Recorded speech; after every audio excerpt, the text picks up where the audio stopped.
Salut, soyez les bienvenus.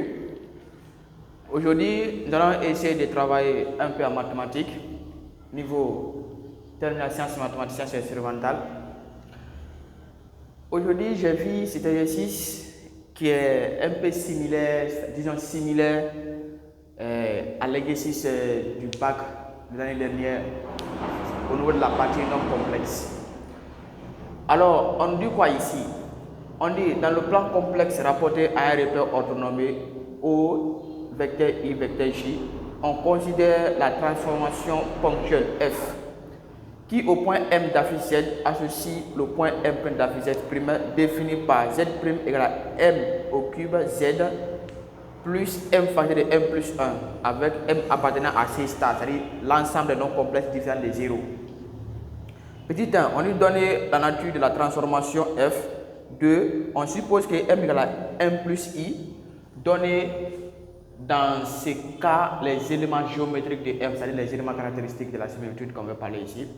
On dit maintenant 3, déterminer l'ensemble d'un complexe M pour lequel F est une translation.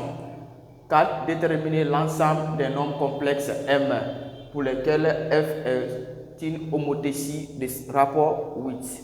Donc on a ici solution. Voici la transformation qui est là. On va répondre à la première question directement. On demande de donner la nature de F. C'est-à-dire F c'est quoi? Donc on va écrire ici. C'est juste, on va faire juste une petite remarque.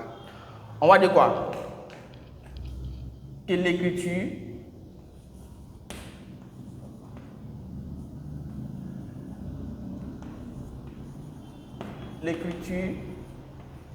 Z' est égale à M au cube Z plus M facteur de M plus 1 est de la forme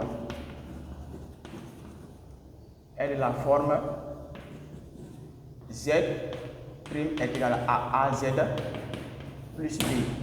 Donc, si nous remarquons, cette écriture est de cette forme. Donc, avec A et B appartenant à l'ensemble des nombres complexes. Donc, puisque cette écriture est de cette forme, alors nous allons directement conclure et on a déjà dit au début que M appartenait à C star. Donc, on va maintenant conclure quoi? Que cette écriture, donc on va dire quoi? F est une similitude.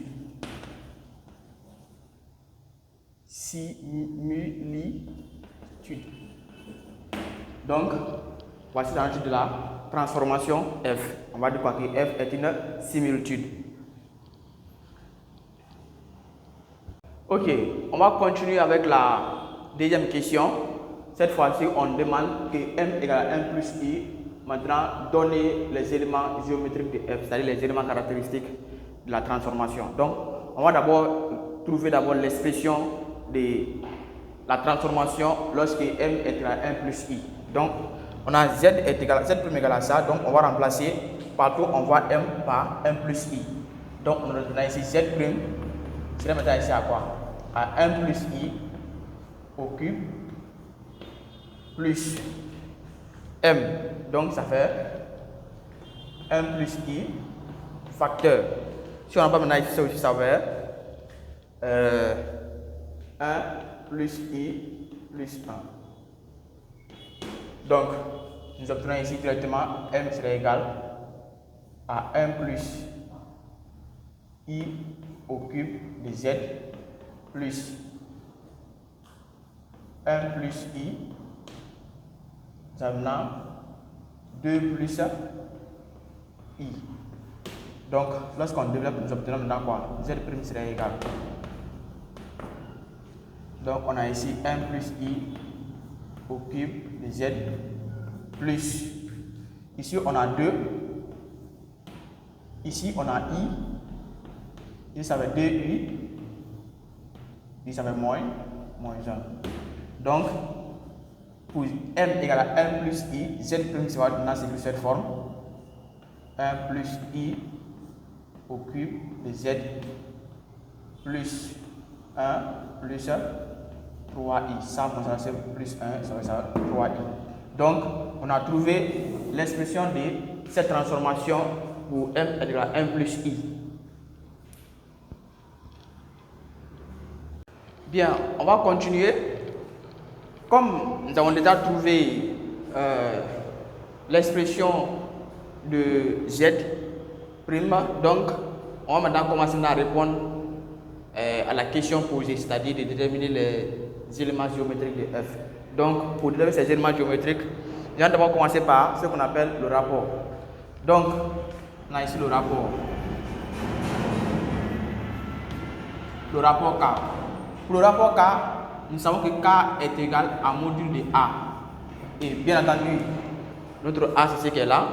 Donc, nous aurons ici ce qui est égal à 1 plus I, c'est-à-dire à module de 1 plus I au cube, ce qui est égal aussi à module de 1 plus I, le tout au cube, ce qui me donne ici la racine carrée de 1 au carré plus 1 au carré.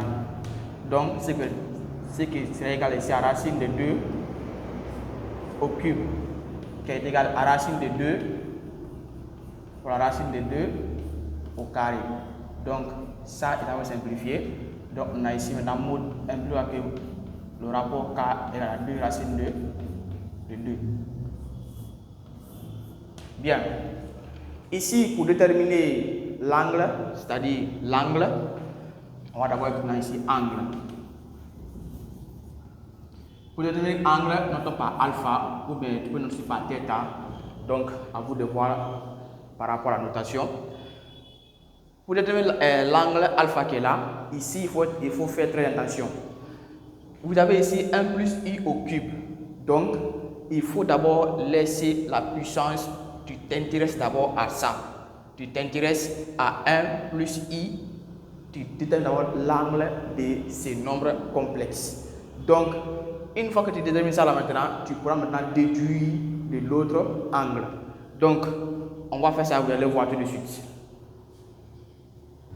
Bien, on va continuer. Comme nous avons déjà trouvé l'expression de Z prime, donc on va maintenant commencer à répondre à la question posée, c'est-à-dire de déterminer les éléments géométriques de F. Donc, pour déterminer ces éléments géométriques, nous allons d'abord commencer par ce qu'on appelle le rapport. Donc, on a ici le rapport. Le rapport K. Pour le rapport K, nous savons que K est égal à module de A. Et bien entendu, notre A, c'est ce qui est là. Donc, nous aurons ici ce qui est égal à 1 plus I, c'est-à-dire à module de 1 plus I au cube, ce qui est égal aussi à module de 1 plus I, le tout au cube, ce qui me donne ici la racine carrée de 1 au carré plus 1 au carré. Donc, ce qui serait égal ici à racine de 2 au cube, qui est égal à racine de 2 pour la racine de 2 au carré. Donc, ça est à simplifier. Donc, on a ici maintenant mode impliquant que le rapport K est égal à 2 racines de 2. Bien. Ici, pour déterminer l'angle, c'est-à-dire l'angle, on va d'abord prendre ici angle. Pour déterminer l'angle, notons par alpha ou bien tu peux noter par θ. Donc, à vous de voir par rapport à la notation. Pour déterminer l'angle alpha qui est là, ici il faut faire très attention. Vous avez ici 1 plus I au cube. Donc, il faut d'abord laisser la puissance. Tu t'intéresses d'abord à ça. Tu t'intéresses à 1 plus I.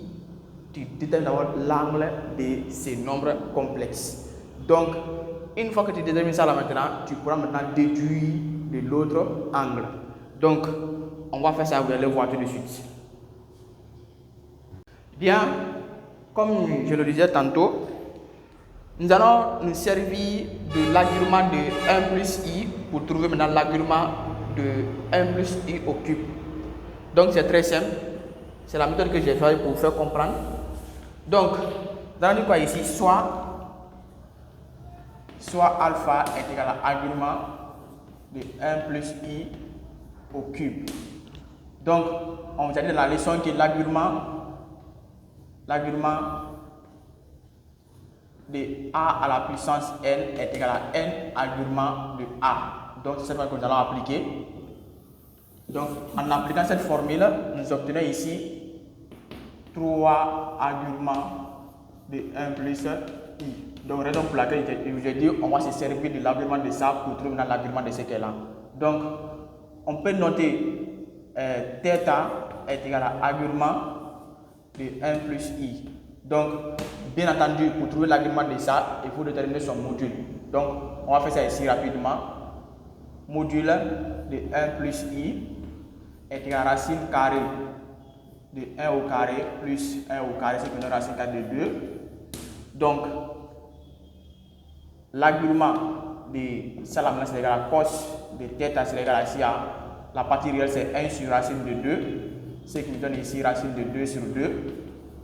Et l'autre sinus de θ aussi égal à combien? 1 sur racine de 2, ce qui nous donne aussi racine de 2 sur 2. Donc par conséquent, θ c'est égal à combien? À pi k. Donc en remplaçant maintenant ici, donc alpha c'est égal à 3 fois pi k. Donc conclusion, alpha maintenant 3 fois pi k, ça fait 3 pi k. Alpha c'est égal à 3 pi k.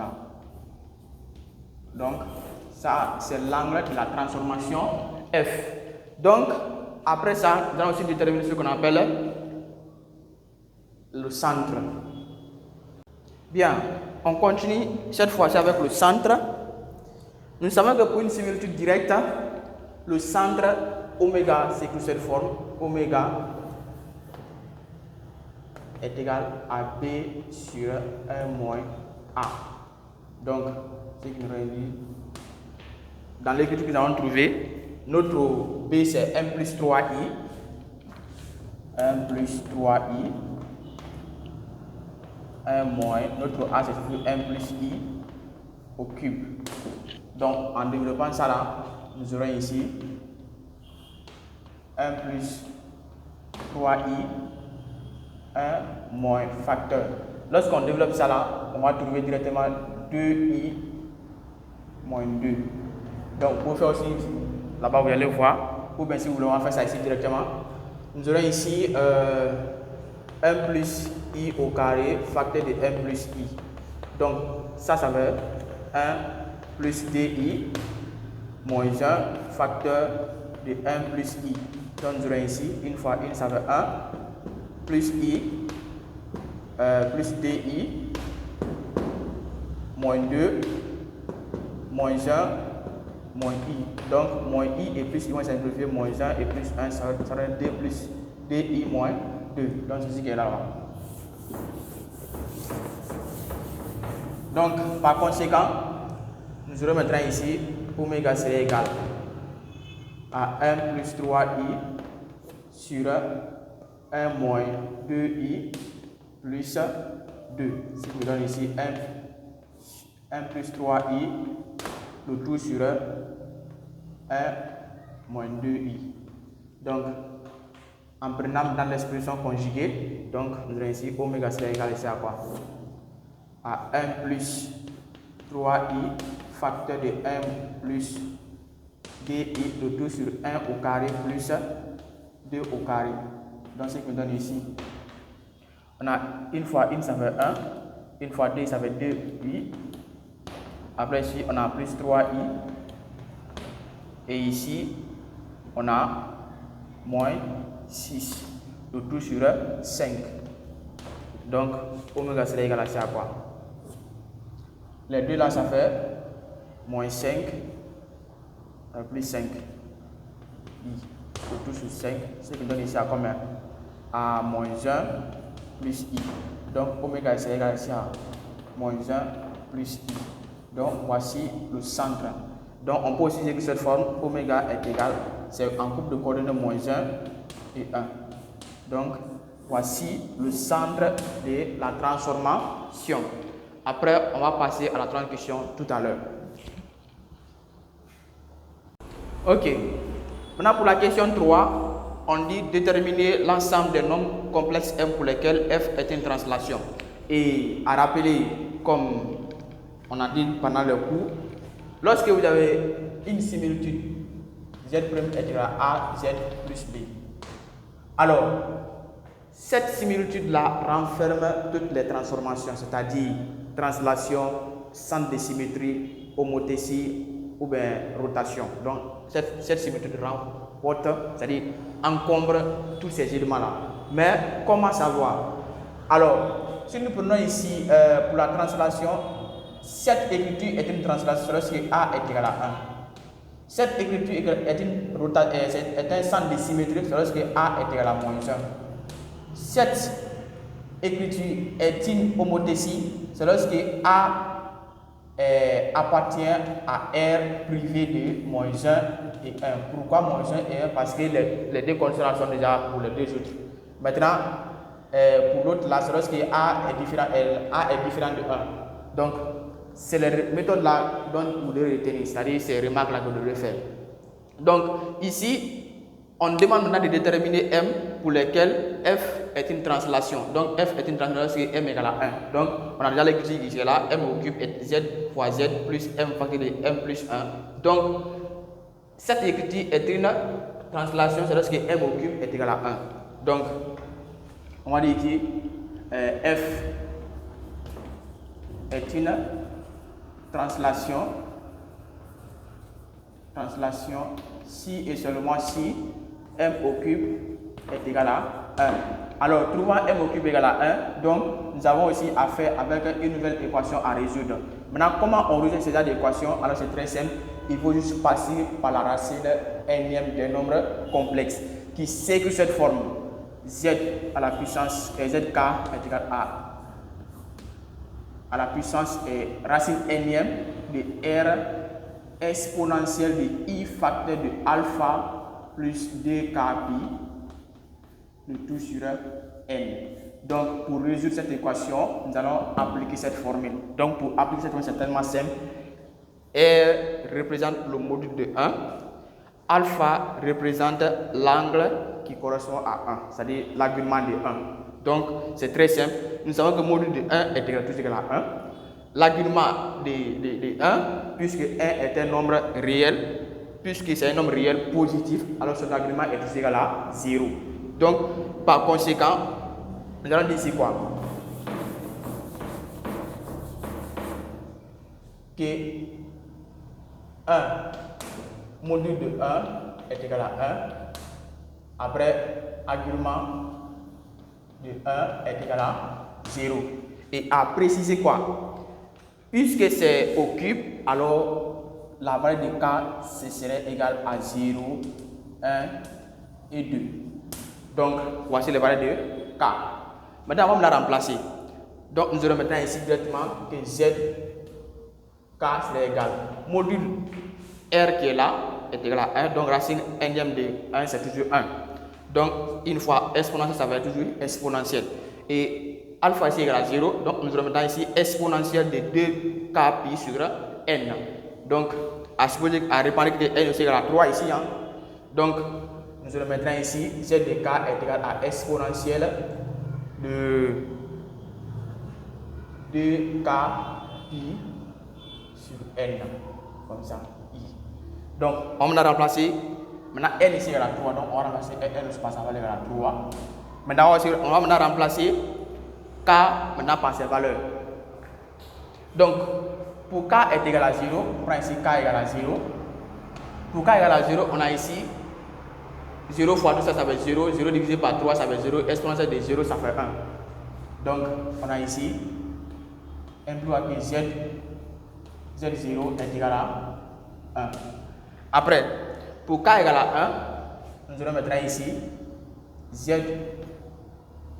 On prend ici k égale à 1. K égale à 1. Z 1 serait égal à ça quoi? Une fois 2, ça fait 2, ça fait 2, ça fait 2 pi tiers, non? Donc ça fait exponentielle de i 2 pi tiers. Donc voici les solutions. Voici les nombres pour lesquels cette transformation est une translation. On peut aussi écrire sous forme trigonométrique, sous forme algébrique. Donc à vous de voir. Mais néanmoins, nous on va essayer de s'arrêter ici. Ou bien on va continuer sous forme trigonométrique en écrivant ici que c'est égal à cosinus de 2 pi tiers plus I sinus de 2 pi tiers. Donc, voici aussi cette sous forme trigonométrique. Bien, après, pour k égale à 2, nous aurons ici encore Z2 serait égal ici à 2 fois 2, ça fait 4, donc ça fait exponentielle de I 4pi tiers. Ce qui me donne ici encore à cosinus de 4pi tiers, plus I sinus de 4pi tiers. Donc voici les nombres pour lesquels cette transformation est une translation. Donc c'est comme ça on peut répondre à ces genres de questions. Donc ceux qui ont fait le bac l'année passée, au niveau de l'exercice qui portait sur cette partie-là, c'est comme ça on devrait traiter. On continue. Comme je l'ai rappelé avec l'autre cas, ici encore c'est la même chose. Cette transformation est une homothétie, c'est lorsque m au cube est égal à 8, c'est-à-dire égal au rapport. Donc, prenons ici, f est une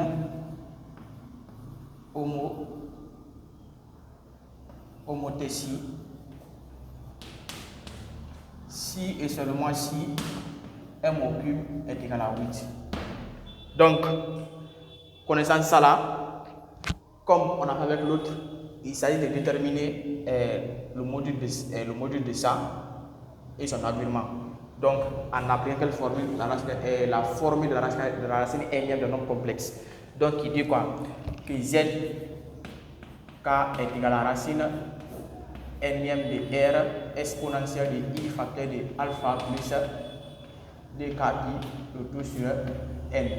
Alors, comme j'ai déjà rappelé ici, puisque n est au cube, donc k aussi prend ses valeurs de 0, 1 à 2. Et ici, on a un nombre complexe, c'est-à-dire on a un réel, donc sa partie imaginaire est à 0. Donc, le module de ça serait égal à toujours égal à 8. C'est-à-dire, on va dire ici, R est égal à 8. Et après, son argument aussi est égal à 0, alpha est égal à 0. Donc, par conséquent, nous aurons maintenant ici z k serait égal à racine cubique de 8 exponentielle alpha égal à 0 de I facteur de 2k pi le tout sur 3. Donc, racine cubique de 8, ce qui va donner 2. Donc, racine cubique de 8 égale à 2 exponentielle de I facteur de 2k pi sur 3. Donc, maintenant, on va trouver les solutions. Maintenant, pour k égale à 0, on a ici k est égal à 0. Donc, on a ici z de 0 serait égal. On a ici c qui va être 0, ça va être exponentielle de 1. Exponentielle de 0, c'est 1. Une fois 2, ça fait 2. Donc, z de 0 égale à 2. Après, pour k est égal à 1, donc on a ici z1. Z1 serait égal à ici à quoi?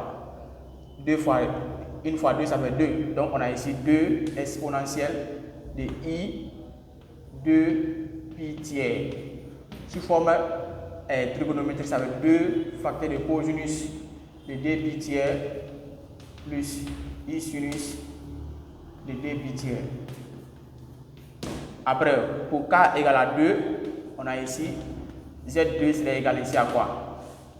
À 2 exponentielle, 2 fois 2, ça fait 4. I 4 pi tiers, ce qui me donne ici à 2 facteurs de cosinus de 4 pi tiers plus I sinus de 4 pi tiers. Donc, ainsi, l'exercice prend fin ici. Donc, je vous remercie d'avoir écouté la vidéo jusqu'à la fin.